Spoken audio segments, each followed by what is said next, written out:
a pragmatic, real-time, realistic outcome, hopefully, of who the judges decide have done that kind of work best. And it gives you something to emulate, because there is nothing wrong. Nothing wrong with copying the wheel. You don't have to reinvent it. So I want to advocate for more programs like these, or an expanded program like this. I want to commit the PSOJ's continued support on the initiative. And I want to ask that we communicate more about how the program can grow. Right? Maybe the sheer fact that you've had the same winner for the last 3 years means that you have to modify it a little bit to get some new thoughts into it. Maybe, I don't know. I don't know enough about it. But certainly what I want to commit is the PSOJ support. I'm also a vice president of the JMA. And I want to say to you, without taking up more than another minute, that a big part of the challenge we face in Jamaica is that we are not technical. We produce something like 300 lawyers a year from our universities and growing. And we produce 40 engineers. Average 38 of whom are civil engineers and go and work for the government, right? Or go to Miami and build a road. 2 of whom are electromechanical, and upon graduation, them go to the Far East or Trinidad to work in the oil industry. Our manufacturing, our processing of agricultural products, which is the only thing we have to export other than a little bauxite and alumina. And by the way, wheat is an agricultural product. The only thing we have to export. We cannot process it in a way that makes it, gives it value added for the rest of the world to buy, and they want to buy it because we have the best flavor profile of many products in the world. So I want to say to you, let's see if we can find a section for that, a category for that, exclusively for that, and say, no, guys, all these bright young minds in here, put your minds to that, because that's where the money is. And we still need money to live. I want to thank you very much for allowing me to talk to you. I want to congratulate the sponsors, congratulate the winners when they are announced, and the losers because they tried. You're really a loser only if you don't try.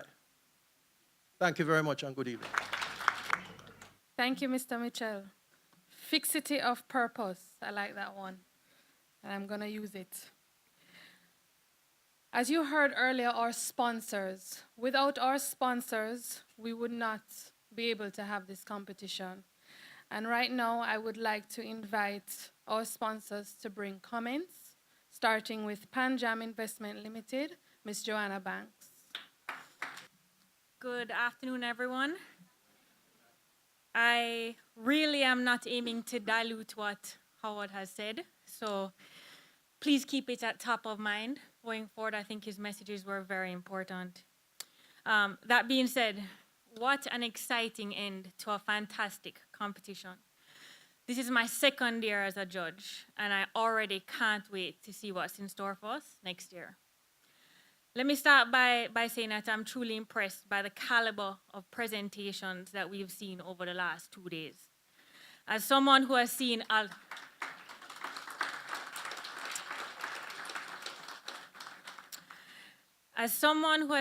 lot of pitches, and I've seen a lot across a number of industries in a number of formats, I've been blown away by each team. I feel energized by your potential and comforted that you represent Jamaica's future. We're really in good hands. Panjam is proud to sponsor the National Business Model Competition. We are firm in our belief that youth entrepreneurship plays a vital role in enabling long-term economic growth. And we are committed to supporting the entrepreneurial process, not only at the financing stage. For those of you who don't know, Panjam is an investment holding company founded by Maurice Facey, a serial entrepreneur who for his whole life was dedicated to growing Jamaica. So at Panjam, we're probably best known for either our real estate assets or a substantial ownership stake in Sagicor. However, our history is filled with investments in private companies with strong Jamaican brands, good growth potential, and leadership teams that are driven by a strong value system. That last one is very important to us. Today, we hold shares in Choco Caribbean Adventures and Walker's Wood, solid, internationally recognized organizations that contribute to our economy. Every day, we scour the economic landscape for other opportunities to not only provide capital, but to also instill the type of corporate governance and strategic discipline that are necessary for sustainable, positive growth. Of course, there are many businesses that need this type of support, so it's important to ensure that you stand apart from the rest. This takes work.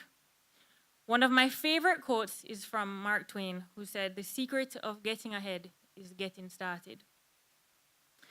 The National Business Model Competition is the first step in your journey. No matter the outcome, you are already far ahead of your colleagues who have not had this experience. Do not lose this momentum. It is invaluable. No one will ever tell you that being an entrepreneur is easy. In fact, it's the complete opposite.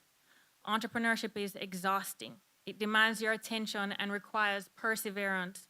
And at the end of the day, your success will not come down to the money you raise or the connections you make. Your success will come from your willingness to outwork everyone else. Your success will be defined by your ability to 1, learn from your mistakes, 2, adjust to changes, and 3, focus on your goals above all else. Not everyone can do this, but I know all of you, our participants over this competition, are dedicated to your pursuits. If I can leave you with one piece of advice, I encourage you to thank your coaches, mentors, friends, family, and other loved ones. The path of an entrepreneur can be lonely and strenuous. Our founder, Maurice Facey, had more than one failed venture during his career. But even today, years after his death, his legacy as one of Jamaica's most accomplished entrepreneurs lives on. Without an adequate support system, like Maurice had, your motivation may dim. Surround yourselves with like-minded people who want your success as much as you do, and show them appreciation whenever you can. Look around you. You're in a room full of people and institutions who are committed to see you learn, grow, and prosper. Take advantage of this opportunity. Talk to as many of us as you can. We're all very nice people, I promise you. That being said, I'm just as anxious as you are to get to the good part of this program. So I wish all of the participants the best of luck going forward. Thank you very much. Thank you, Joanna, and thank you, Panjam Investments. Next up, Melanie Subrati from the Musson Foundation. Good afternoon, everyone. I'm standing here today because actually I'm a massive fan of Melverton and Audrey and the DBJ and all of their work. I really feel that there's so much that has been achieved in the past, 3 or 4 years that has just been down to their dedication and hard work and their capacity building in this area. And I have to say that the DBJ it does incredible work in this space, and I do hope that they have the ability to continue working in this area because it's fantastic.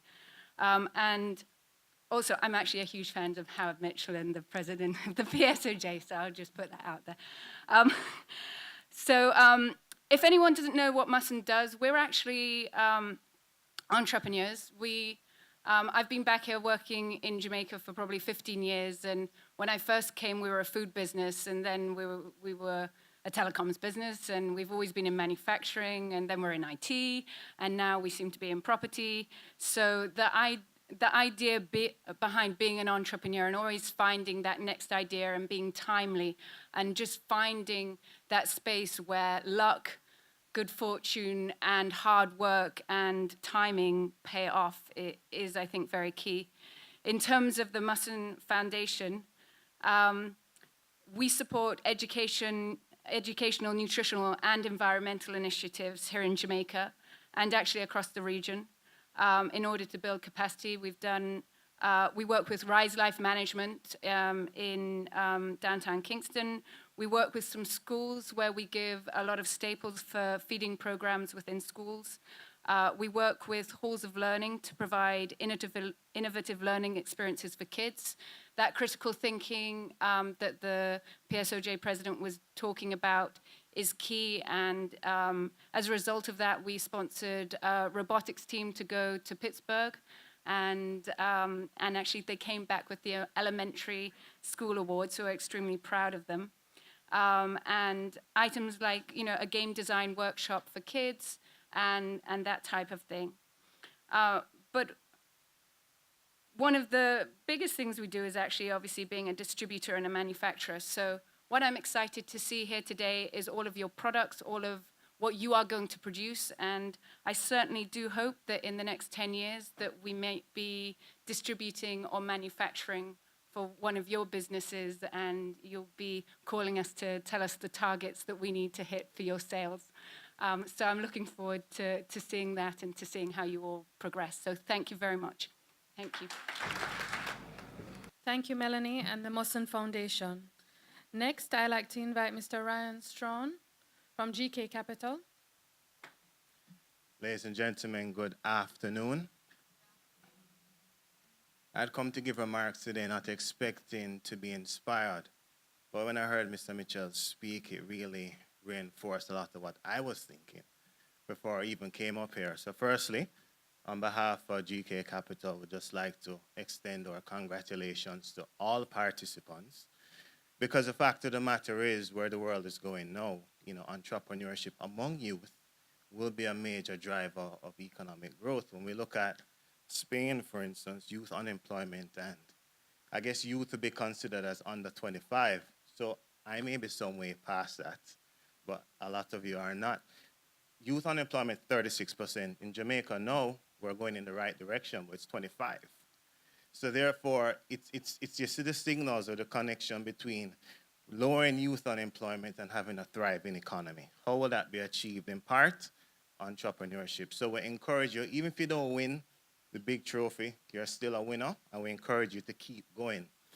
About GK Capital, briefly, we are the investment arm of Grace Kennedy. We have internal clients, meaning the companies we represent within the group, but we also have external clients. So in 10 years, when your ventures are successful and you need to raise additional money, or if the first place wants to buy second place, you can check us. And if you want us to manage your wealth for you, we can do that too. So once again, thank you all. Heartiest congratulations, and please keep it going. Thank you, Ryan, and thank you, GK Capital. Next up, I'd like to invite Mr. Michael Willissey of the Sagicor Group. Good afternoon, everyone. Boy, Milvachan, I feel a little bit like I got left out. I hear the first sponsoring this. And if I had known this was so good, I would have been here from 2014. Oh, certainly. But anyway, I'm inspired. A number of things that have been said by the sponsors, some of the speakers, has been good. I'm not going to go too long, but I want to just sort of, because there's no preparation for the banks, for the entrepreneurs. I know DVJ has been doing a wonderful job in covering you, but when you become entrepreneurs, you also have to learn how to deal with financial institutions. Because I want to speak to you quite frankly, in looking at entrepreneurs, I think one of your biggest challenge that you're going to have is maneuvering in this financial sector in terms of getting funding. So sometimes we hear all the wonderful things about how we love you and all that, and you're going to grow the economy. When you come into the bank and all that set of things. So let me talk to you quite frankly. So one of the things is that, I'm not going to make an assumption you know what Sagicor Group does. I'll tell you that briefly, but today is about you. Is that this is a wonderful program. And what it does, it sort of structure you in terms of getting your thoughts together. Because sometimes when we see a number of entrepreneurs coming, they have great ideas, but they don't know how to put it together. So what the Development Bank has done is quite good in the sense that they have now brought this together and is sort of structuring it, because bankers are very structured people, and that is how we're trained. And sometimes you may have the best ideas developed through programs like this, but if you don't know how to sell it, you're going to be, or for wanting of a better term, sort of dead in the water. And I've seen many great products die because they're not being able to express properly. So what I'm encouraging you all today to do is to first of all understand what is required of you when you're dealing with the financial institutions. I have a wonderful gentleman who I sent down to Milverton, to Development Bank, to go through the voucher program. He's a gardener. And I kid you not, the gardener earns on a weekly basis much more than I do. But the thing is that he never ever passes his money through any account. So he wanted to buy a lawnmower recently, and he just could not get it done because he could not prove that he was generating any sort of income. Secondly, so, some, like at Sagicor, so I said, it's my garden, I'm going to guarantee it for him. So I guaranteed it. He got the lawnmower. The next thing, he wants to buy a truck because he knows he's having workers and he's going to move around. Now, again, he wasn't passing it because he started paying supplies out of his pocket. So that's another problem. So he just couldn't prove that he had all this money. Sagicor helped him anyway. He got the truck. And his payment is like $60,000 per month. And within the first day, he earned about $120,000. So what I'm demonstrating is that entrepreneurship is a great thing, but you're going to need to also help yourself in order to move forward. The biggest challenge we have also is that you cannot, or you're not, in terms of preparation of your financial statements. One of the things that I'm moving forward to is that a number of banks ask you for audited financial statements, and DBJ, I am not in agreement with that for young entrepreneurs. To do audited financial statement is quite expensive, and you don't have the resources at that time. You're strapped for cash because you're in a growth phase, and you're searching. So the thing is that financial institutions themselves, and I'm asking the Development Bank to lobby to find out how do we deal with entrepreneurs to make the system a little bit easier and more palatable for them. Because half of the time you're taking financial statement prepared by, it's just put together, and I know that it's not what it's supposed to be. But it is there just to facilitate us, put it in there to fulfill the Bank of Jamaica, the regulators. But then again, it sort of put you back, because the cash that you're spending on that, it doesn't make sense. So the thing is that how do we, in an economy like this, which is growing, facilitate entrepreneurs without putting them through too much of a red tape? And it is the PSOJ and other institutions that are going to help you to get that done. So you need to also lobby. If we want to help them some more, what I'm also suggesting is that even within this model, that commercial banks are involved from the outset, that we understand what you're thinking. Because I must tell you also that sometimes the way you're thinking as millennials does not coincide with, sorry, Mr. Mitchell has left, he has aged himself. Sometimes us bankers as older bankers, because we are used and trained in a particular way. So we need to also start understanding you. So, but I'm very passionate about what is happening here. I'm very passionate about how many young people are involved in entrepreneurship. I don't think entrepreneurship is a new term. Sometimes us as bankers, we talk about it almost like it's new. It's not new. It's just that when we see conglomerates, we think that they start as conglomerates. It didn't start there. If you look at Sagicor for itself, a number of you would know R. Danny Williams, Honorable R. Danny Williams. Life of Jamaica, that is what we call Sagicor now. And he'll tell you that more or less he started with a couple of his friends, probably in a living room, just discussing issues. And look at it. But some of the things that you must understand as entrepreneurs, there's another tip, is that Mr. Mitchell talked about fixity of purpose. I call it passion and focus and determination. You cannot give up on the the first no. Sometimes when you hear a no, it's just because the banker didn't hear you well. And you have to go again. If you don't push yourself that way, you will give up on the first no. No is not an option. And somebody talked about failure. You don't fail. If you don't get it right, if you're not successful at the first instant, at least you learn. So when you go again, you do it better. I like to highlight some people. When I look at, who knows Chocolate Dream? I had a discussion with Chocolate Dreams recently. It's a lady who more or less started in her living room. And look at it today. She is what I call a tremendous success.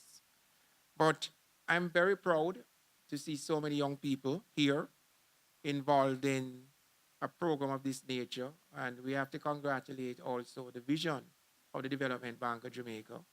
Sagicor works very closely with them as well, because at Sagicor Bank, we like to help entrepreneurs. Given that we're starting, and we are what I saw, we're bred out of what I call the thinking of an entrepreneur through our Danny Williams. So we will work and facilitate this program as long as it lasts. All I'm asking for is for greater involvement from the planning stage, because we think that we can help some more as bankers, because I tell you, banking is one of your hardest challenges that you're going to face. So just to tell you a little bit about Sagicor. Sagicor is a full-service financial institution. We are into banking, investment, properties, life insurance. I think there's a life insurance person here from Sagicor. We have investment. So we are we're a full suite. We have things like we offer pension services. I like being here, and because, well, I know Scotia comes after me, I like to boast that we're the best. But of all the banks, we're the friendliest. I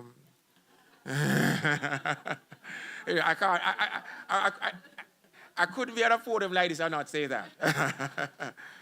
But I congratulate you, and I look forward to seeing a number of you coming to Sagicor Bank for assistance. I like to just put in another plug that for the last 13 to 14 years, I've lectured at the University of the West Indies. Finally, so I'm very passionate about students in terms of students' development. And I'm encouraging you all to continue to do this. I applaud the sponsors for stepping up. Sagicor will be there again next year. And all the best to the winner. Remember, if you don't win, you would not have failed. You would have learned. Make sure you learn from whatever it is and you come better next time. All of this is how we're going to deal with business. Congratulations. I'll stick around a little bit to see who has won. And congratulations, DBJ. Wonderful. Thank you. Thank you, Mr. Willisey and the Sagicor Group. And last but not least, Mrs. Audrey Tugwell-Henry from Scotiabank.